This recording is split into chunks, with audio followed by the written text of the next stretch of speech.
We are now live. For those of you who've been waiting around all day with bated breath for this amazing lockdown lesson to happen, we've had a few technical issues today, haven't we? It's definitely definitely not Sarah. It was definitely me. So I apologize for the lateness of this stream, but we're going to dive straight into it. And the reason I really wanted to get Sarah on this lockdown lesson, she was slightly reluctant. It's fair to say. We've known each other for a long time. She's not naturally exuberant in front of the camera, but as you'll see from this session, she should be, because she's amazing. She's a very talented lady, and she does, those of you who don't know, she writes all our copy for all our Ashdown Jones brochure. So you also have a company, don't you, called Words by Woodslea. Just tell us briefly about that. Yeah, it's the product of just a random set of circumstances, and I've always wanted to write, and one day, basically after I met you, talking inspirational, and I decided, why not just try and see where this goes. So I set up the company, and it's just grown from there, really, and I get to do what I love every day, and who could want more than that? So you were a teacher. Yes. And I say once a teacher, always a teacher, as my clients will tell you about me. And you've got a little girl, Dylan. How old's Dylan now? He's 2.5-ish. So you needed something that fitted in, didn't you, with your lifestyle? And you wanted to be as much as possible as a stay-at-home mum. And I'm sure we've all been there and then maybe regretted our decision. But I think, like everybody, you are juggling right now, trying to manage working, not homeschooling quite yet, but definitely parenting. Yeah. And what's that say? There's bed, flashcards. We're on flashcards. She's going to be an absolute child genius, isn't she? So we got introduced about 2.5 years ago, wasn't it? And I was pulling my hair out. Maybe longer, was it? I was absolutely pulling my hair out trying to find a copywriter, because I am absolutely fanatical about copy, and Sarah will tell you, we have conversations about hyphens that can go on for hours, because we're both really, aren't we? And we both love the English language, and it's so rare for me to find somebody who actually writes like I would write if I was a writer, if that makes any sense at all. And it's so funny, one of my clients, I don't share Sarah with any of my estate agency clients, but I did have a conversation with one of my clients, George, who was showing me his recent copy on a house, and I went, "That's amazing! Don't tell me we found another Sarah. Please, have we found another Sarah?" No, Sarah had written it. So Sarah, you can't cross any roads. You can't do anything that puts your life in peril. You're down on lockdown forever now, because there was only one Sarah. Oh, you're so lovely.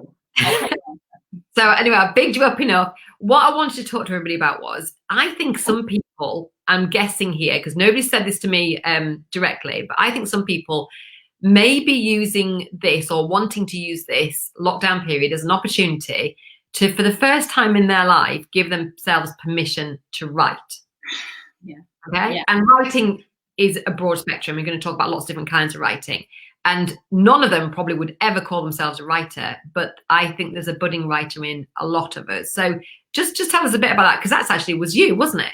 Yeah, absolutely. I mean, that's really how I got started. It was an unfortunate kind of culmination of different events that kind of led me in this position where it was a kind of scary decision. Do I stay in teaching? Do I kind of do a bit of supply? Do I try and work it around the baby, or do I just take that step and start writing? And I think that's how really a lot of people might be viewing this kind of awful situation of lockdown and of job kind of instability and insecurity, really. And I think that, you can really seize upon these events and just let your fear, just face it and just think, okay, this could be the start of something really, really exciting. Because it was for me. And I think that you just sometimes need that little push. And yeah, so we're going to kind of talk about how you can get started, because once you are started on something, whether it's writing or any project, you'll find that everything else follows. So Yeah. Totally agree. And I know you know this, but some of our watchers might not know this, but I've recently written a book. Yeah. And given that I consider myself to be a writer of articles, blogs, content, nonfiction stuff, and it's a nonfiction book, I thought that would be pretty easy. Oh my God, it was the hardest thing I've ever done. Trying to create a structure for, instead of just 1,000 or 2,000 or 3,000 words, but a 50,000 word book. It was so hard. And I think that's sometimes what stops people even putting the first word on a piece of paper, doesn't it? That fear. Yeah. It's scary. It's really scary, because it's almost like you don't want to commit to something that you might not be able to finish, and that seems mountainous at the start, but it's like any journey. You've just got to take it one step at a time, one foot in front of the other. So there's lots of different kinds of writing. I mentioned a book and nonfiction. I could never write fiction in a million years. I know you are a fiction writer, a secret fiction writer, aren't you? Yeah. And I've told everybody, no longer a secret. There's lots of different kinds of writing. I consider myself to be a content writer and a sales copywriter, which is a very specific kind of writing. What other kind of writing is there? Oh, well, everything. I mean, everything is comes down to the written word ultimately, doesn't it? Even if it's social media content that you're creating for just Facebook post, Instagram, that's writing. It could be a menu you're writing for your latest launch. I mean, I can't tell you how many times I've not eaten in places because of spelling errors. It's a simple thing. It's like, you think, if you can't get that right, what are you not doing in the kitchen? Are you washing your hands? So everything kind of, you walk out your front door, although not during the lockdown. I mean, everywhere you go, you see the written word, don't you? You'll see it on signs on playgrounds now saying that they're closed. So being able to communicate a message is vital, really. So whether it's business, whether this is pleasure, whether you just want to write a letter to your grandma who's in lockdown, who's not seen anyone for weeks, where do you start? How do you start? Really, really good questions. And you are going to share 5 tips, aren't you? And I loved your title, Don't Get It Right, Get It Written. Because this is about, well, it's pretty good. It's about progress, not perfection, isn't it? It's about actually starting. And by the way, Danny is with us at the moment. I'm sure there are some other people as well. Alison, who you and I both know, Alison Heaton's here, and Rebecca Coates. She says, Sarah writes, amazing story, still waiting for the ending of one of the ones I have read. So you've got to write one. Sarah, you're a starter, not a finisher, aren't you? Which is exactly what I am. Yeah, that's what we're going to talk about, how to kind of avoid not kind of finishing. That's kind of the second tip, really. Okay, well, let's go for number 1. Right. Okay. So first tip, and I'm going to start, as you know, with a quote. So nobody cares about the book that you almost wrote. Okay. And that's not mine. Most of my quotes will be Stephen King, because he wrote an amazing book on writing, and anyone who is a budding writer, I think, should look at that, because it's very informative. Anyway, so always have a plan, but don't stick to it. Okay, that's definitely the first tip. Think about it as a road trip. No successful road trip ever began without a map. You always have a map, don't you? Without a map, it's just not going to work. You don't necessarily call all the destinations that you intend to, and you don't necessarily, end up in the place that you set out to. You make unscheduled stops. You might fall in love with somewhere and remain there forever. But it's important to have a sense of direction and to have a purpose at the outset. And that's the same in writing. You need to have a clear purpose in mind. So think, why are you writing? Is it business or is it pleasure? If it's business, what is it that needs your attention? You mentioned blogs earlier. It's a great time if you're a business owner to kind of like bulk up your stock of blogs, but don't just start writing. Sit down and think, well, what's the message that I want to communicate? If I'm going to write a blog, what about a series? Think about your titles. Think about when you're going to want to release these, and think about what people are going to want to hear about. What do you want your clients to get from this? Do you want more business? Do you want them to just kind of better understand your brand? So these are all things to consider. And this is not to stop your writing. You need to get these ideas down. You mentioned we talked about the bread metaphor, didn't we? We talked about 10 minutes of your mixing the materials, and then 10 minutes proving, and then the baking is the actual writing. But you do have to put that little bit of prep in, quite simply because if you just start, talk about fiction briefly. the number of characters I've left, you know, kind of adrift in a sea of white page just because I didn't think about where they were going to end up. And the poor things, they're still there now in the ether. And so you do need to have an idea, you know, even if it's just brief ideas. For you fiction writers out there, you can find a million different methods online. The story mountain's a really easy one. Think of it as a triangle. You've got, you know, the beginning, your characters, and then you've got some kind of problem that they encounter at the top, and then you've got the resolution at the bottom. So you've got to think about how they get between these three kind of pivotal places. And that's really my kind of first point, I think. Don't just jump in. Do have some vague idea in your head. You're not going to necessarily stick to any of that, but you need to know. Otherwise, you'll find that it's like lighting a match. It burns out really quickly.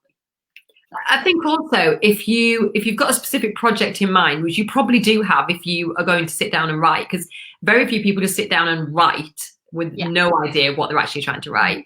If you've got a project in mind, it at least gives you a framework. You know, you at least know roughly, is it fiction or non-fiction? Is it to sell something or to describe something? You know, what kind of approach do I need to take to it? So PJ is on the, I have to call him PJ because he's called Phil Jones, which is a little bit confusing. And in fact, I actually FaceTimed Phil Jones, the wrong one, yesterday. Not that it's ever the wrong one, Phil, I'm sorry. But now he's a plumber and he's got a website. So now might be, and he's actually really busy at the moment, but now might be a really good time for him to address, you know, the text on his website. It probably hasn't grown with him and his business. So he can maybe sit down, just look at that, print it out and you know, and actually address it, which, sorry, go on, you've got what you can say. Absolutely. I was just going to say, you know, because these are things that you kind of have as a, I'll get to that job, you know, because your priority is not the words on your website. It's the, you know, for you, it's selling houses, it's getting out doing viewings and things.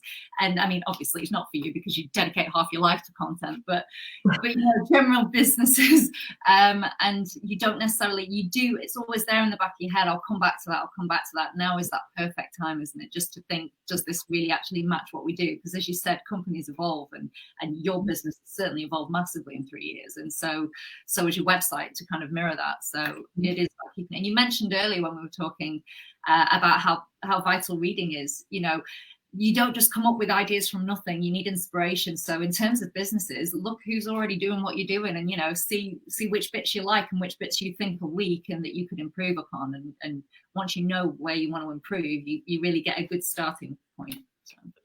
I think as well, from what you just said, we need to actually give ourselves permission to write, don't we? So actually having a project in your mind, it gives you permission. Whereas if you're a busy mum at the moment, or busy parent, not just a mum, and you know, you've got the kids running around, you're trying to homeschool and everything, to the idea of actually taking yourself off and just, you know, fancifully writing on a beautiful pad with a fountain pen, you know, in a quiet corner that you can't find with a cup of chamomile tea, it's probably a little bit beyond you right now.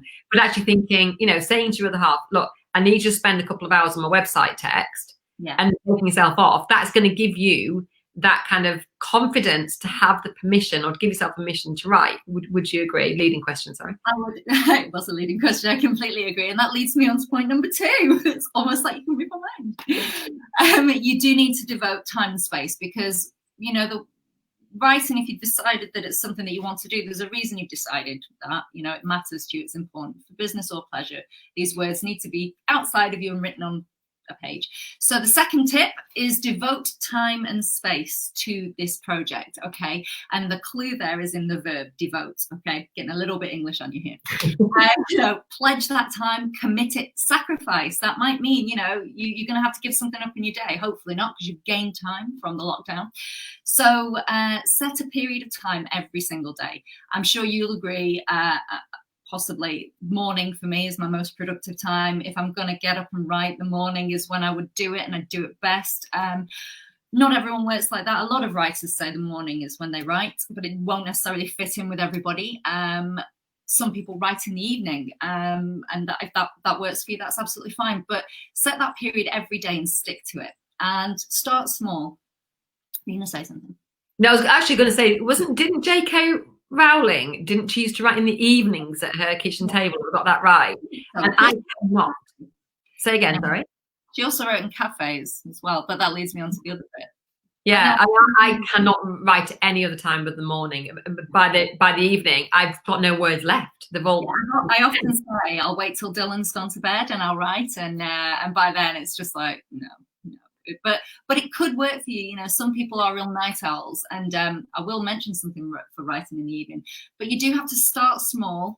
You know, if you make it a drag, it will drag you down. So just try and think of it as something that is part of your day, like brushing your teeth. You know, no one wakes up and thinks, yeah, I'm going to brush my teeth this morning. It's going to be amazing. They just do it for 3 minutes is what you do. So try and make the writing like that. If it's something that you want to do but that maybe it isn't quite natural to you yet, then maybe just make it part of a routine and not too much time. If it's in the evening, I have a good tip. If you want to just start, but you're not sure how, 3 points, just writing, having a pad and paper by your bed, or even your mobile phone if you've got the note app. You can just write 3 points down. Well done, Sam. Nice legal pad there, like it. And three things from your day, 3 successes, 3 positives, or 3 ideas for blog titles, or a name for a character in your story, or perhaps a location, or just even a couple of words that you might have heard in a conversation that you want to use, and just note them down. A friend of mine, when I left one of my last jobs teaching, she gave me a line a day diary for the next 5 years, and it's literally it's an amazing thing. And you just write down one sentence. It's a tiny space, but you're in lockdown, you've got 3 months. You could come up with quite, if that's all you do, if that's all you have time to set aside to do for your writing, then you're still getting there, one word at a time. So space is my second point here, okay? Because I don't so I'll just mention something about that, because it could be that you actually do have time and space. Maybe you're a little bit older, your kids aren't at home, whatever. Like me, I'm living on my own. Some of my friends are very envious of me right now, I realise that. And it has its own drawbacks and disadvantages as well. But sometimes when let's say you open up your laptop, you think, right, I'm going to write today, and you see that flashing cursor and you see a big empty space on the screen, you think, oh my God. So I actually, personally, I prefer pen and paper. And if there's already something written on the page, even if it's just notes or a shopping list, at least I'm carrying on from something. Yeah. And sometimes, and I said this to you yesterday, sometimes I write, I can't think what to write. Because I think your pen works with your head to get those. It doesn't work for everybody. And actually what I find is if I make notes and then I type it up, I'm much more productive. But everybody's got their own different ways of working. But if you look at a blinking cursor, and not know what to write, you're not alone. So find another way around it. Absolutely, and that can be such a horrible kind of thing to face, just that blank page and that blank screen. I know some writers make sure that when they go to their desk the next day, they've left the last page that they've written open on the screen or on the desk, so that they can see what they've achieved already, and that kind of already gives you that feeling of success to kind of move forward. But in terms of where you write, please make sure it is a space that is yours. It's got to be your sanctuary. If you've got people, no people allowed. People just ruin your flow and your creativity. And no music. I've talked Don't have your dog in there. Don't have your dog in there. I have no idea what he's barking at. There is literally nothing at all. It's just Sarah. Sorry about that, Sarah. I agree with you at all. No, well, he's allowed his opinion, everyone is. But find this space, keep it yours. Roald Dahl liked to write in a shed. I prefer to lock people and pets in a shed so I can write in the house and be nice and free. But make that your space. And but if you get inspiration, don't try and sit on that, because that will kill the genius. I've been putting Dylan to bed at night. I've been lying there by a cot, reading a story with holding a hand, getting a numb arm, and I've suddenly had this flash, and I've had the best ideas when I've not been able to write them down, and I've just repeated them in my head until I'm able to then just get it written down, either on your phone, if you send it in a message to yourself if you've nothing to write at hand. That's a great idea. And actually the notes app, is fantastic. And I'll just mention as well, for those of you who've got an iPhone, if you just scroll down like that, hang on, and then you just start typing in V for voice. I know you know this, Sarah. There's a voice remote there. So if I press record there, I can just record myself with an idea. So it could be that you're out in the car, or you're nowhere near something you can write down, and you don't want to if you're like me and haven't got your glasses on, you can't type it into your phone, then actually a voice memo is brilliant. If I'm on a long journey, I quite often just stick voice memo on my phone and just rabbit on about an idea I've got for a blog post, and eventually that turns into an idea that I can actually write down. You can buy dictation machines for nothing on Amazon as well, you know, but I mean, why bother if you've got an app on your phone that'll do it? It's so simple. Great idea. So number 3, I think. Yeah, number 3. Okay, this is a really big and important one. I think this is the one that holds people back the most. Face your fears. You're going to make mistakes and you will get criticized, because everyone is a critic these days. That's what the internet does. It lets everyone be faceless critics, and people get really brave that way. But make it your friend, make failure your friend, and then it can't ever surprise you. Make fear your friend too. It's inevitable. Grammar, whether it's the content itself, sometimes you're going to get it wrong, as you know. Yeah, try not to, but sometimes everybody does. You're going to make mistakes. I think that what you want to do, as we said in the title of this, don't get it right, get it written, okay? You can always edit. You can always go back. Consistency is important, okay?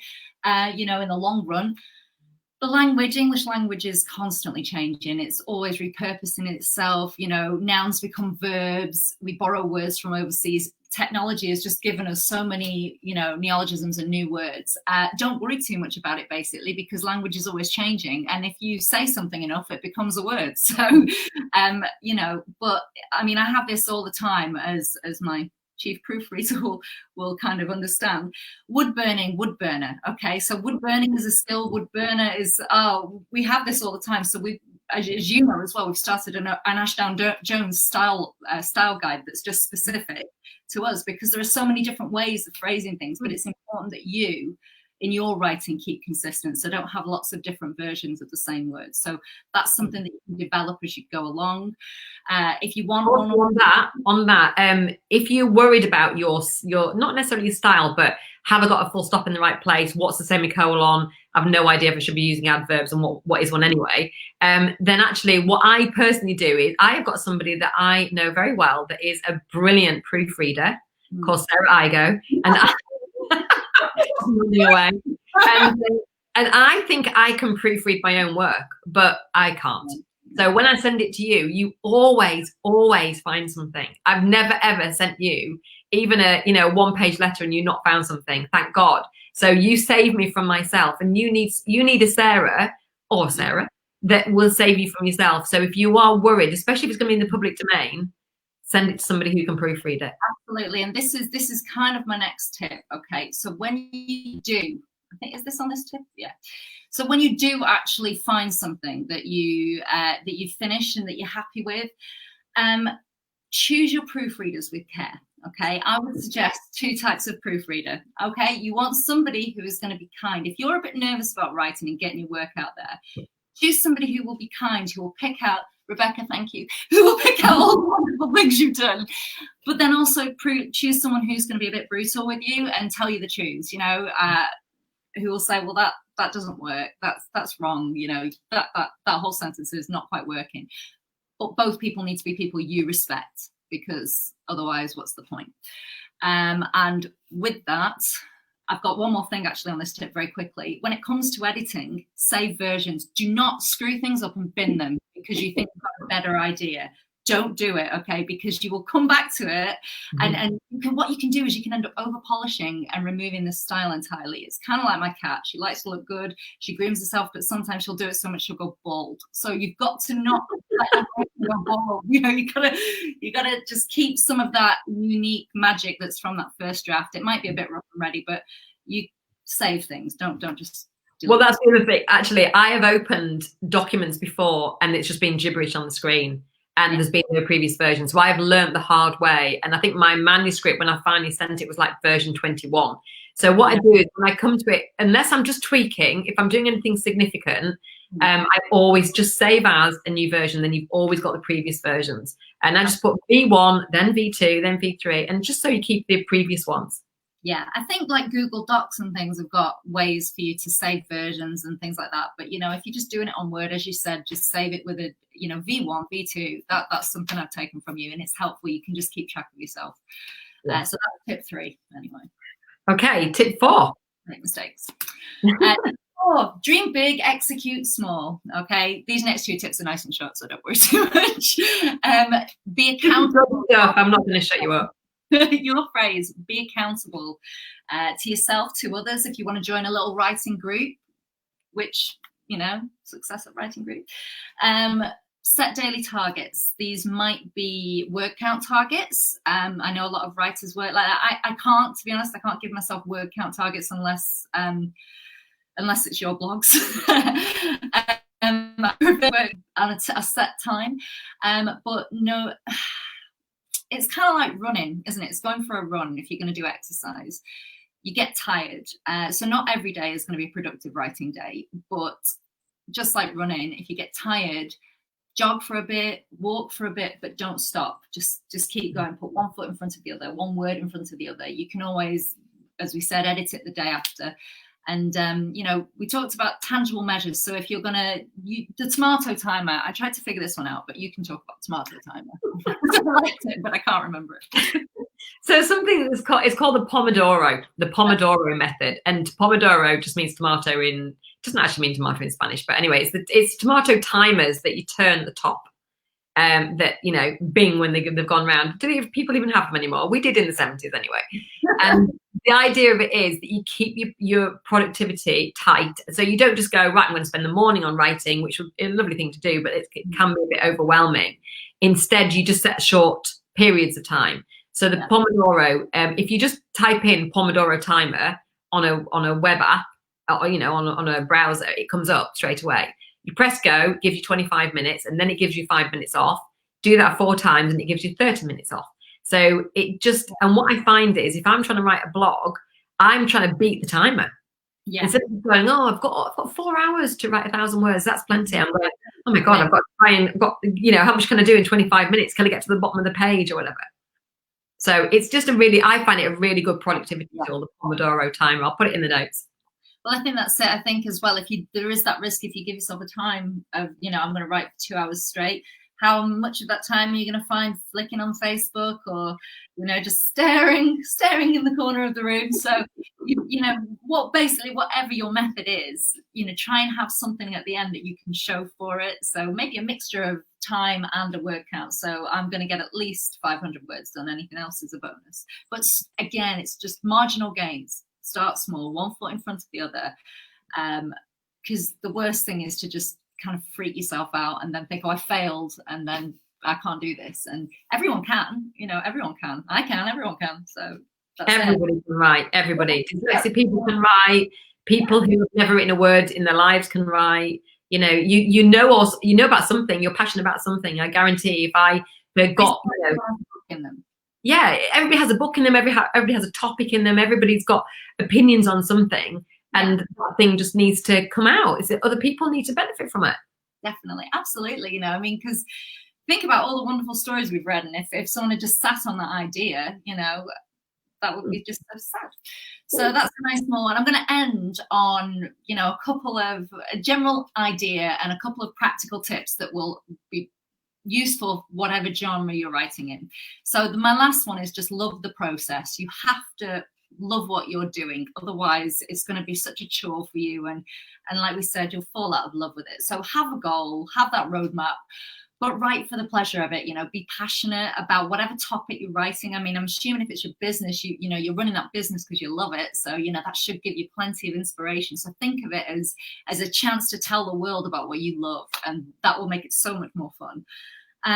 Stephen King, him again, he refers to the books that are on his books that are on people's bookshelves are being like dead skin to him, because for him it's done, it's shed that skin, you know, it's done, he's on to the next, and it's a process, and it's the process that he takes the pleasure in. I can tell you're a big fan of the macabre, Sam, with that look on your face. Not a dead skin idea, but I get the point. Yeah, and then I think that is another problem, isn't it, that sometimes it's never done. It's a bit like being an artist. I can hone, you know, a piece of writing, and again, and then I think it's okay, but I was going to read it out.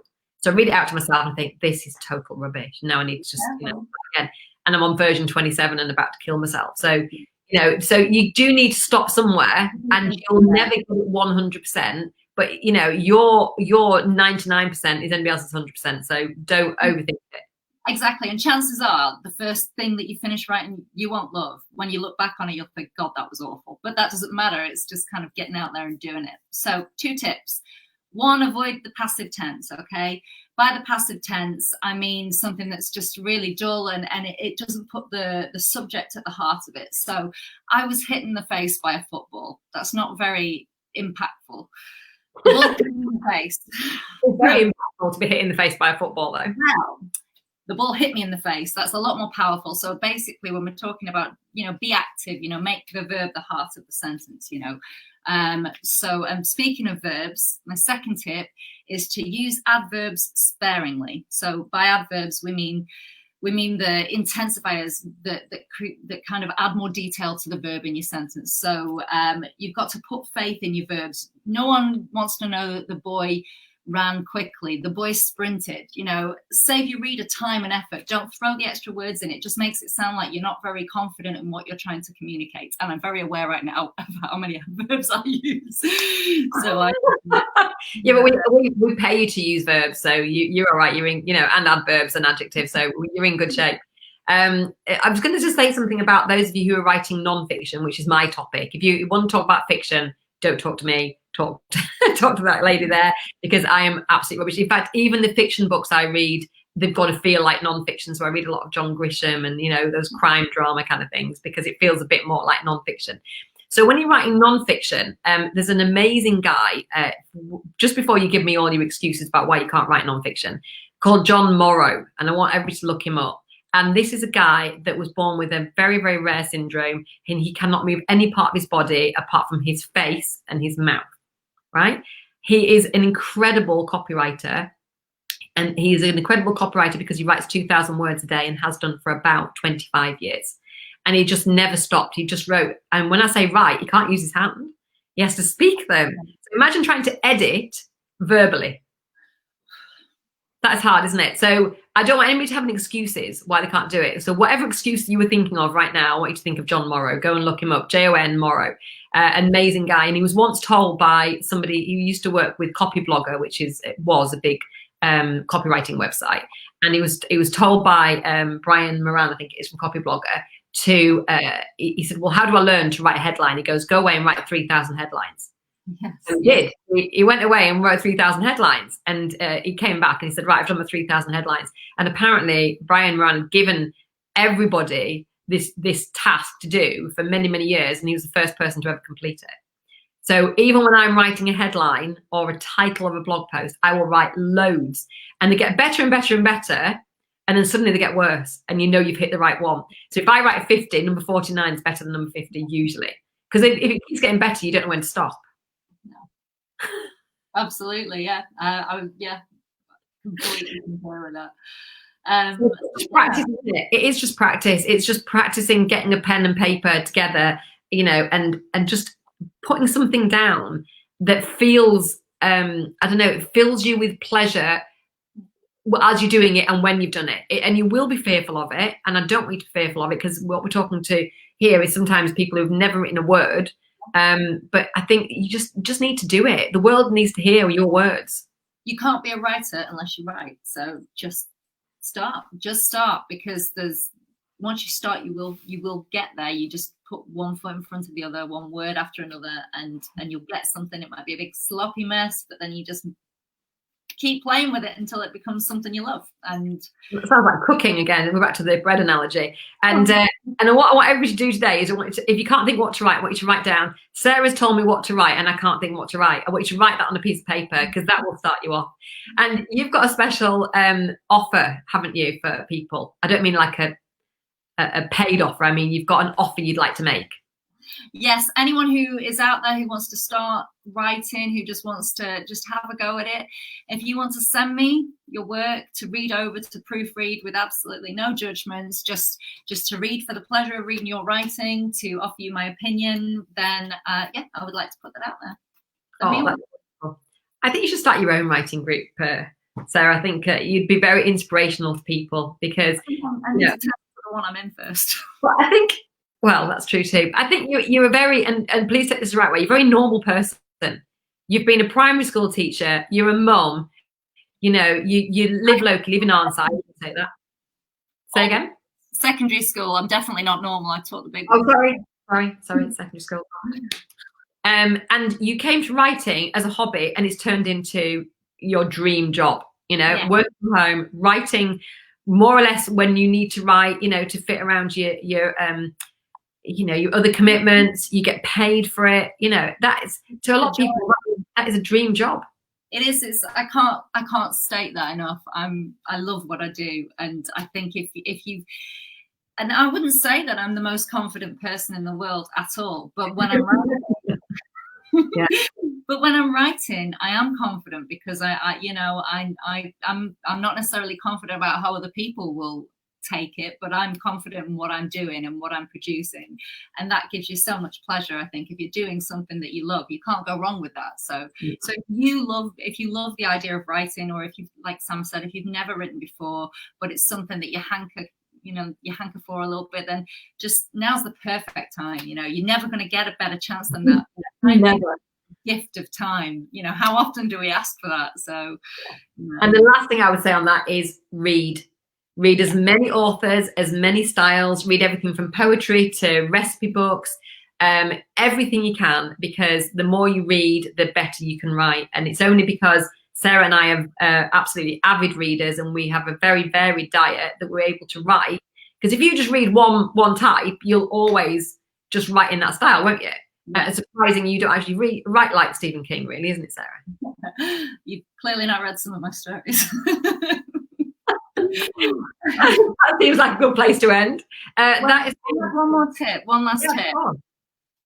Okay, this one is just quite simply from Ernest Hemingway: write drunk, edit sober, and you'll have fun that way. And actually, it's afternoon, and it's Saturday, so why wouldn't we have a little open snifter? Right, brilliant. Thank you so much, Sarah. That has been really generous and really enjoyable. And I hope that we've managed to, I don't know, inspire some people to actually pick up a pen. I really hope so. Yeah, I really hope so too, because I think there's a lot of words out there that we need to hear that we're not hearing at the moment because they're being locked inside. So bring them out in lockdown. Yeah. All right. Thank you very much indeed. And we'll see everybody very soon.